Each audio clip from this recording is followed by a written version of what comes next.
Now, what is actually good? I just started thinking about this topic today, so I figured I'd talk about it. But I want to talk about rules and fighting, and are fighters fair? There are rules in place inside the octagon, inside the UFC, mixed martial arts.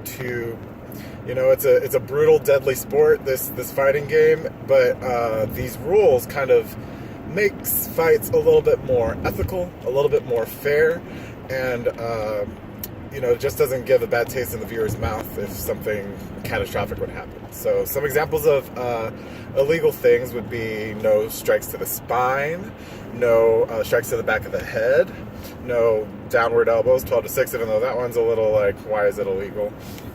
There are quite a few rules that fighters need to follow in order to be crowned the winner and to be awarded the winner of such a fair fight. That's also something that attracted me to mixed martial arts, and the fact that it's a gentleman's fight. It's like you're going to see who's the best without having to take it to an extreme that could be really bad. Like no hair pulling, no eye gouging, none of that crap. Well, there's a couple rules that I think fighters take advantage of, and I can't fault the fighter for taking advantage of these rules.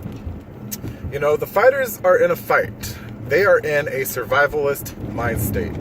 And if there is a rule that is going to potentially place them in a place of danger, then should they either follow the rule, or should they break the rule and just learn the repercussions later, which could be less severe than the physical repercussions that they could have. So some rules that I'm talking about that get broken, there's two primary ones that I think there should be way harsher penalties for. And one is eye gouging. Especially with the way that the MMA gloves are currently designed, it covers like up to the first knuckle, but then your fingertips are exposed. So what you see a lot of people rangy distance, they would like put their fingers out, and sometimes it would be accidents where like they would do an eye poke. I don't know what the time is to recover, but if you get your eye poked in a fight, that messes you up for the rest of the fight. And there's some people that it happened to like within the very first round.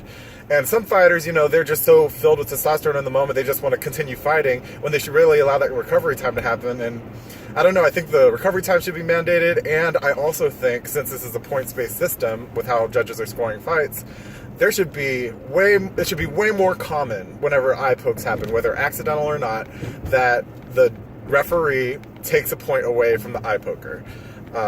Because it's just so severe. Whenever your eye gets poked and your vision gets blurry in a fight, when you're already having to deal with scrapes, bruises, cuts, concussions, it could completely change the course of the fight. So I feel like if an eye poke happens, automatic point deduction, that's the rule that should be in place. Another one that happens quite often is grabbing the cage. So you're not allowed to grab the cage in an offensive or defensive capacity. You're just not supposed to do it.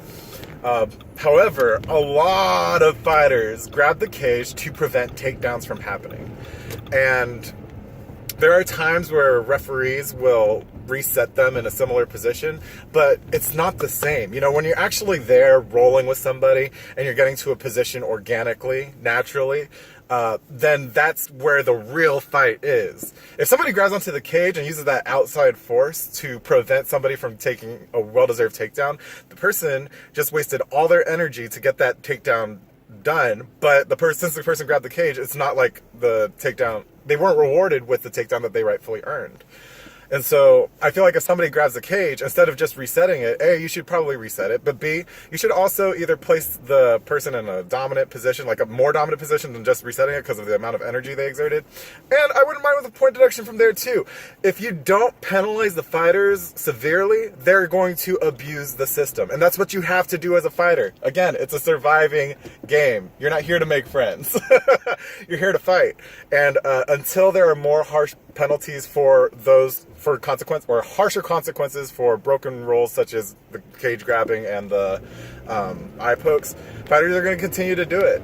Honestly, whether intentional or not, they're going to continue to do it because they are in a fight. So until you make it more severe than the penalties are now, I don't think there's going to be much of a change. But let me know what you think about these penalties and some outrageous ones, and let me know what you think of some possible solutions could be.